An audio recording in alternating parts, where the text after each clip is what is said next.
குஷ்பு அவர்களுக்கு இந்த பதிவு. 1,16,00,000 பேர் தமிழ்நாட்டு பெண்கள் பயன்பட்டிருக்க ஒரு திட்டத்தை, ஒரு உரிமை தொகை திட்டத்தை ஒரு செகண்ட்ல நீங்க கொச்சப்படுத்திருக்கீங்க. நீங்க தமிழ்நாடு மக்கள் உங்களோட படத்தை 50, 100 டிக்கெட் வாங்கி பார்த்ததுனாலதான் இன்னைக்கு நீங்க அந்த நிலைமையில இருக்கீங்கிறத மறந்துட்டீங்க.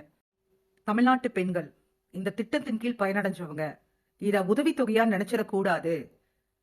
கை நீட்டி இதை நம்ம ஒருத்தர்கிட்ட உதவியா வாங்கிடக்கூடாது, அப்படி அவங்க நினைச்சிடக்கூடாது அப்படிங்கிறதுக்காக தான் தமிழக முதல்வர் மு க ஸ்டாலின் அவர்கள் இந்த திட்டத்தின் பெயரை உரிமை தொகை அப்படின்னு அந்த திட்டத்தோட பேர் வச்சிருக்காரு.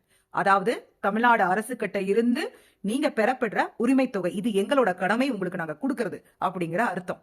ஆனா இந்த அர்த்தத்தை நீங்க எவ்வளவு கொச்சப்படுத்திருக்கீங்கன்னு பாருங்களேன். உங்க கட்சி மாநில தலைவர் அண்ணாமலை அவர்களே நண்பர்கிட்ட இருந்து மாசம் 8 லட்சம் பிச்சை எடுத்து, சாரி பிச்சைங்கிறது ரொம்ப கடுமையான சொல், அது மக்கள் கிட்ட நீங்க சொன்ன அதே வார்த்தைய நானும் சொன்னா நல்லா இருக்காது, யாசகம் பெற்று வாழ்ந்துட்டு இருக்காரு.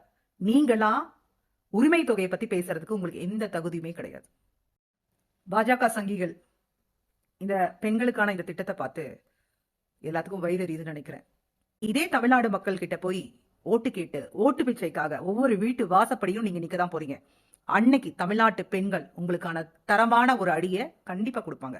வெயிட் பண்ணி பாருங்க.